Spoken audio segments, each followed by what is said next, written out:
Hello, people. Now, what I'm about to explain to you has been formed by my experiences in the real world. What I've seen work and seen fail. And if you know anything about me and have watched the introduction video that's on my website and on the YouTube homepage, I'm only curious about causes and effects behaviorally. How certain behaviors and personality traits can register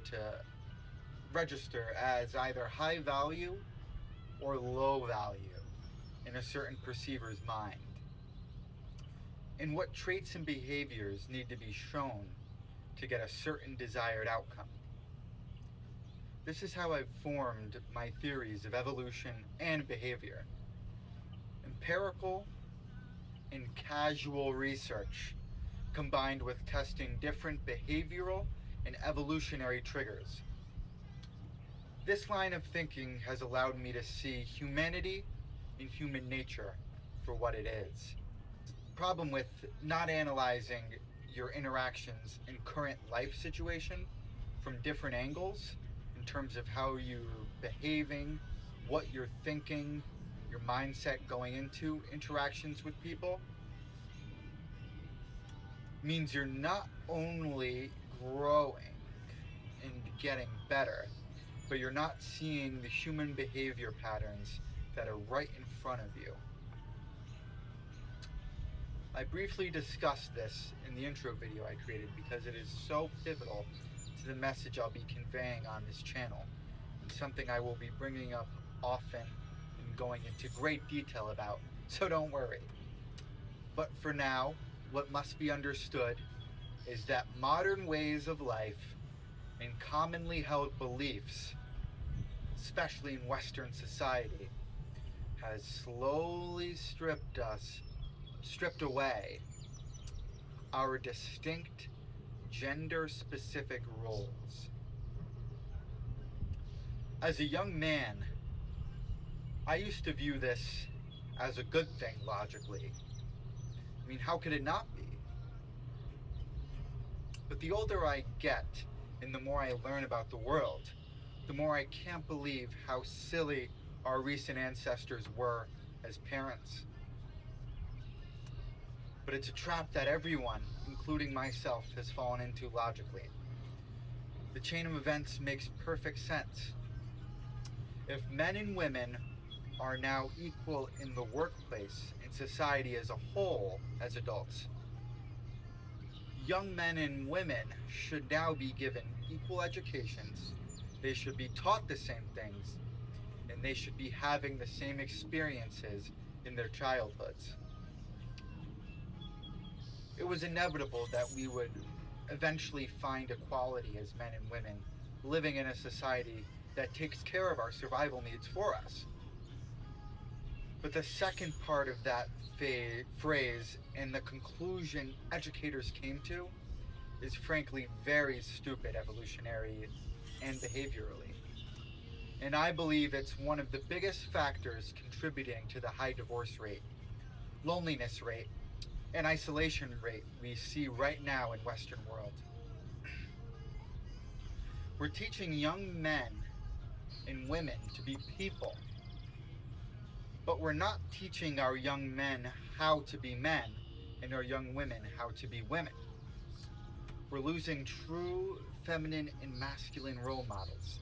And over the last couple generations, the children we've raised are gradually becoming gender-neutral eunuchs who can't possibly carry a relationship. The problem is that heterosexual people need to be at their most feminine and masculine, respectively, to be their happiest. Okay? It's essential for true happiness. As if your body, your physiology, in other words, feels like you're not doing what you must to reach your masculine or feminine potential, your subconscious and your own physiology will punish you with depression and unhappiness in the long run. there will always be a nagging feeling inside you that you could have done and been more. And that something is missing for you to be happy. It's our innate nature as humans to get the most out of life we can. The best partner, the best job, best home, best lifestyle and career, etc. This is subjective for everyone, but it's imperative that each individual strives to become the best they can be.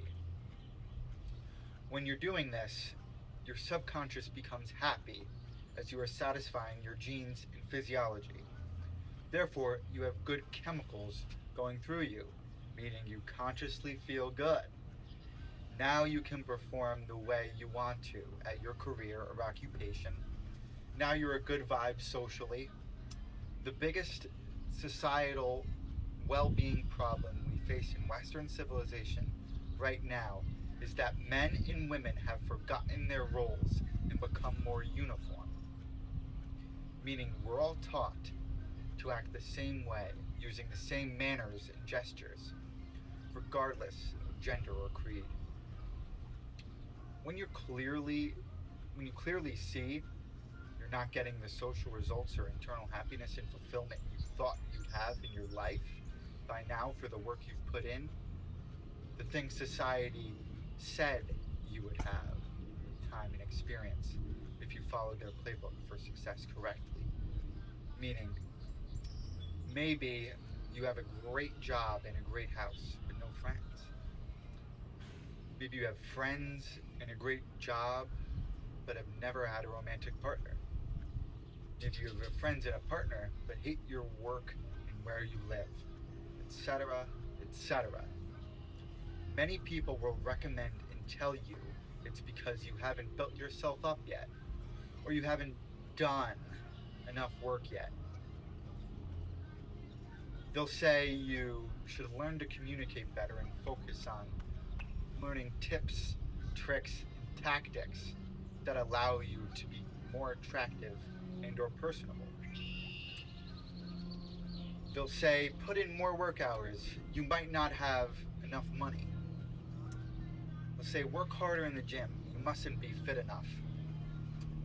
And I'm here to tell you right now that this is bollocks. Bullshit. Cap. Yes, the three previous things I mentioned are all good things to do. We all know learning social skills, working harder, and going to the gym can only better your life. Doing the positive things that better yourself aren't the issue, okay? It's the underlying mental frame it assumes, which is that you're not good enough already, okay? The missing pieces of your life are all due to the fact that you haven't become the masculine man you need to be. You don't command respect from people or take enough risks outside of your comfort zone, for example. Or it's because you're not the feminine woman you need to be. You always feel drained and unhappy because you're in your logical masculine energy all day due to a career or occupation, making it tougher to find your natural feminine state and get in your natural feminine energy when interacting with people, which is where you evolved to be for our entire existence, for example. If you're a man or woman who's physically in shape, with a good character and a level head on your shoulders, who's instilled work ethic and a passion for life into yourself, you have everything you need right now to be happy. You just need to develop masculine traits that turn you into a man. And if you're a woman, allow yourself to feel feminine and do what feels good for you. I will go into this in much greater detail in the next few videos, including later on in this one. But the reason you're most likely not happy or not fully fulfilled isn't that you're not good enough externally, or you don't have the skills to get what you want in life. In fact, you most likely know too many useless things from school that will never serve you. The reason you don't have the social results and or internal happiness and fulfillment you want is because while you're growing skills and achieving things in society, you're not growing and achieving traits and behaviors internally for your masculine or feminine spirit, or even probably doing any introspection on the type of person you want to be, the type of people who align best with you,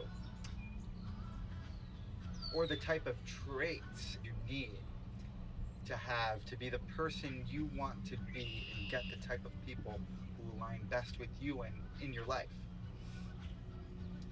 These logical external solutions to fixing internal problems I mentioned above, like learning to communicate better, make more money, and be in better shape, can be really attractive for us as it clicks with the logic in our brain.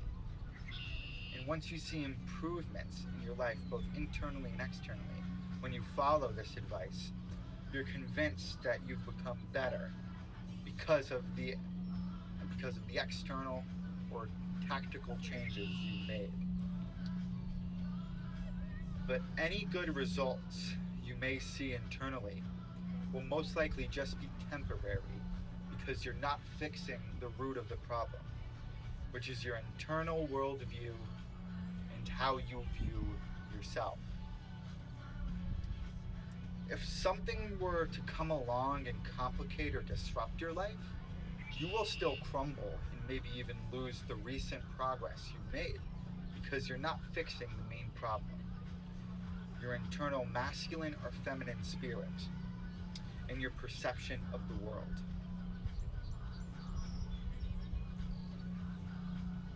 Operating like this is exactly how you lose out on true happiness long term, and maybe even finding the real you long term.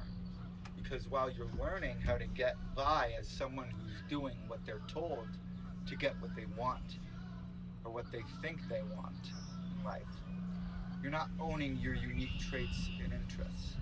You're not thinking critically about what you want, and most importantly, if you don't know who you are, you haven't put the time into yourself. If you don't know who you are and you haven't put the time into yourself to become a masculine man or feminine woman, you'll crumble back to your old weak habits when you're put in a pressure situation because you're not focusing on yourself internally. It doesn't matter how smart, rich, or good looking you are. Cultivating strong internal traits and behaviors takes time and consistency. People recognize and value unique attributes and skills. This is what differentiates you, makes you unique, and gives you leverage socially and economically in society. Develop the necessary masculine or feminine traits that are needed and dive all the way into your own brand of uniqueness. Do both. Discover who you are and be that unapologetically. And you will find people who resonate with you if you're relentless and patient. If you haven't done this yet, if you haven't found who you truly are, this is the reason you don't feel like you can communicate properly with the opposite sex like you should, or you're not obtaining your desired romantic outcomes with them. I'll go much further into the specifics of what makes a man or woman attractive to the opposite sex, but always remember the harsh reality. This harsh reality. As a man or woman, you can do what you love, whatever that may be. You will find people who have the same interests and would love to hang out with you or do those things with you. You will. But it's your duty to the world to be the most feminine and masculine version of yourself possible. Because men and women have evolved to complement each other. You won't be attractive to the opposite sex, no matter how much you have in common, if you don't fit their masculine or feminine ideal, their perception of what a man or woman should be. I know this because I've turned my life around over the past decade or so by becoming a more masculine and grounded man the other sex responds to. And I know women are happiest when they're in their utmost feminine energy because I've experienced it in my own life. What it's like to have a woman treat you when you're in your masculine energy, which allows her, to feel and be feminine. And when you're not, which allows her to feel bitchy and argumentative because her genes know the man in front of her is not what she was evolved to follow or seek. Okay? The many personal relationship testimonials of happy and sad women, combined with what I observe every day in this world we live in, has made me continuously see the same patterns and themes occurring in the relationships of others. The patterns are exactly what I experienced. And because of this, when looking at a couple interacting in the real world, it takes me about 10 to 30 seconds of dialogue to recognize whether or not the relationship will last. Okay? The truth is, it's so obvious and blatant that it's often forgotten in our complicated technological societies. But men and women are the perfect complement when they are each in their proper energies. But they are really damaging to each other if they are not. The masculine energy in the position of action and leadership, and the feminine energy in the position of passiveness and following. A common thing we see in Abrahamic religions, in other words, Christianity, Judaism, Islam. What I've come to learn is all of our male ancestors weren't misogynistic. They just were smart enough, competent enough to realize this dynamic, even though they weren't able to put it into terms or explain it evolutionarily. Instead, opting for stories of creation, like Adam and Eve, for example. Now, this dynamic is rather easy to spot because when the roles are reversed, both parties become very unhappy for different reasons. The woman feels like she's with a loser, and the man feels like he's with an unreasonable woman.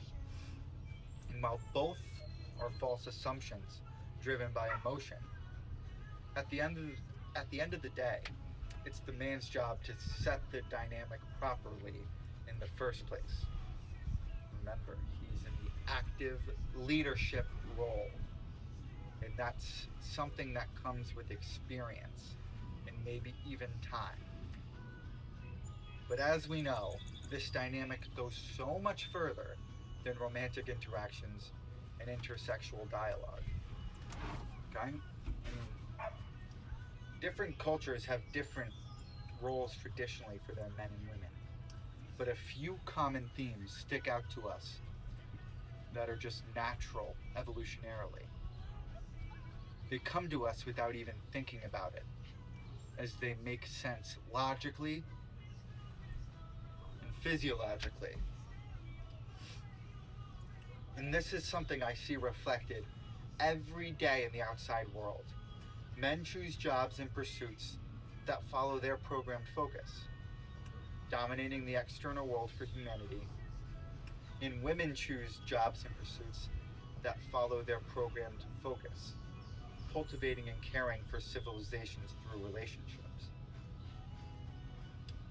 Now, are there women in construction, in the military? Of course. Are there men who are stay-at-home fathers and men who work in nursing homes? Of course. There are some careers that are even good overlaps for both, like politics and teaching. But on average, there are distinct gender-specific roles we tend to gravitate towards as people, when we have the choice. Norway, one of the most egalitarian, in other words, equal countries in the world, conducted a study testing the type of fields men and women choose to go into when they are faced with a condition called pure choice. The study examined the occupational preferences of young people before they enter the labor market, focusing on the choices they would make if they could be anything they wanted in the world. In other words, their dream job. The participants were asked not to consider incentivizing factors like pay, job type, or amount of work.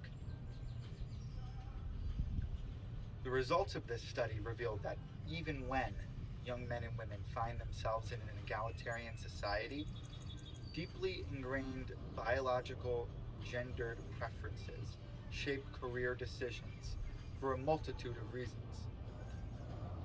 But I'm here to tell you the main reason is that it's what feels natural to us internally. Our subconscious emotions guiding our logical minds and decision-making processes to rationalize why we should do it. It's how our male and female ancestors evolved to live in our tribal way of life for thousands of years. It's essentially how we as humans have learned and evolved to live amongst each other and be successful. Therefore, it's what our genes and subconscious crave and what our minds and body falls back to on default. So before I discuss the physiological purpose of men and women, we must quickly talk about what a relationship is.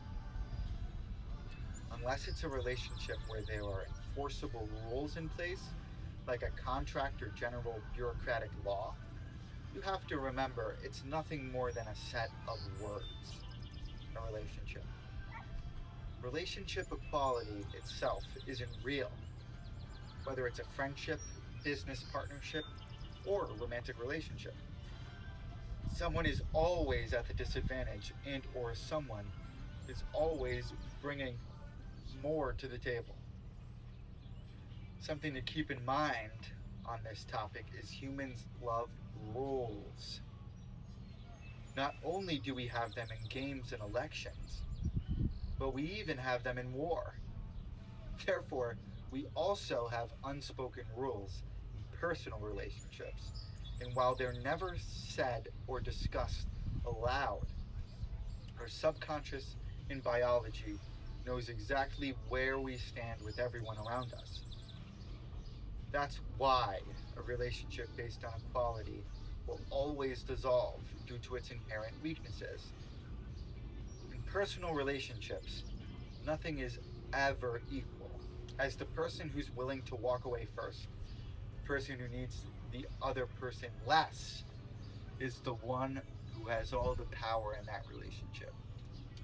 Even in societally designated power situations where one should logically hold the power, like a boss-employee or doctor-patient relationship, the same thing holds true. Whoever needs the other person less is at the greater position. Once again, in every single relationship you'll ever be in, there will be someone or groups of people that have more value or power than the others. Anyway, men and women have evolved to complement each other, and their opposite physiological purposes showcase this. I will go into great detail in the next two videos on what a man and woman's purpose is to society and themselves from a personal, modern standpoint, but in this one I need to bring up a heterosexual man and woman's purpose to themselves, physiologically. By this, I literally mean what is their purpose to their cells and their genes. Not only what will make them feel happy and fulfilled, but what will also allow them to propel humanity forward while they're still getting what they want out of life. The man's purpose is to provide positive value for humanity and the future of humanity by tending to his kitchen. That's just a term for ensuring he's pursuing every area of his life rigorously. Health, wealth, relationships, etc. Becoming the best man he can externally, while mastering what he loves so it can then be passed on to future generations. Along with uniqueness and a strong identity, mastery is what's rewarded in this world. You need to be a well-rounded man with no weaknesses, but you also need to master something. And as stated above, we were put here to provide positive value to humanity and the future of humanity. And there's nothing better to pass on to the next generation than subject mastery.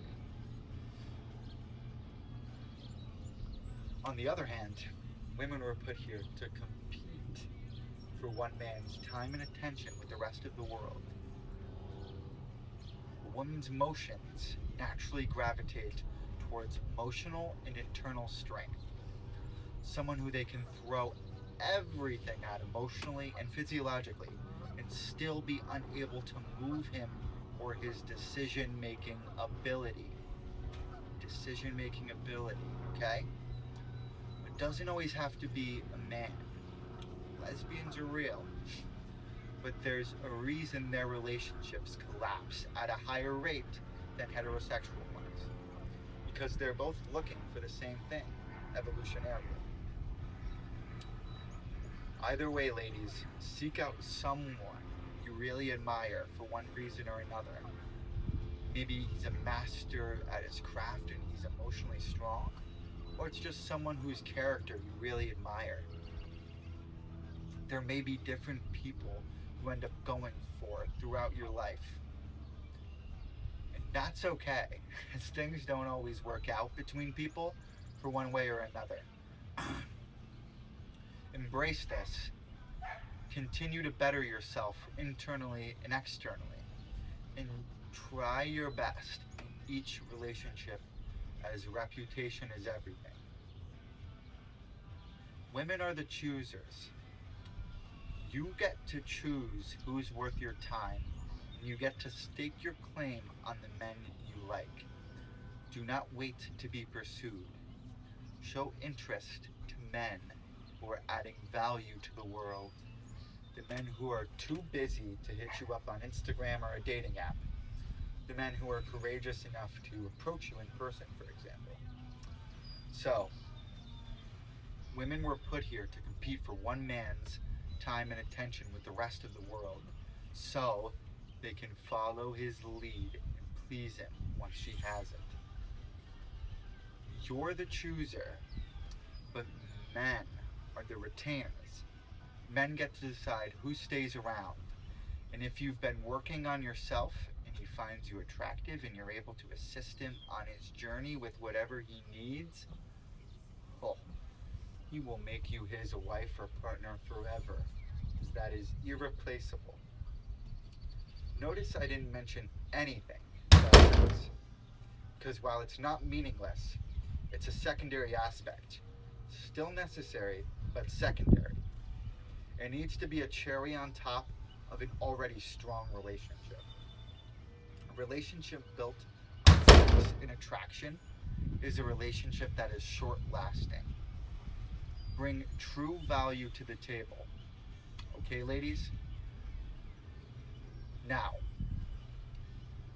while fulfilling their physiological purpose, their logical or rational purposes to themselves are to become the most externally high value and internally masculine or feminine version of themselves possible.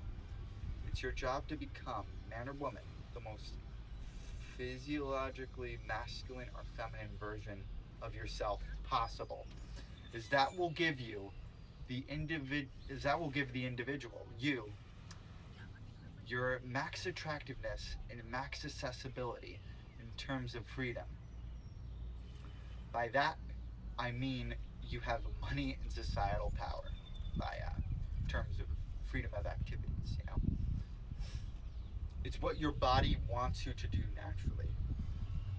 Don't suppress your body's natural desires with man-made and earthly elements.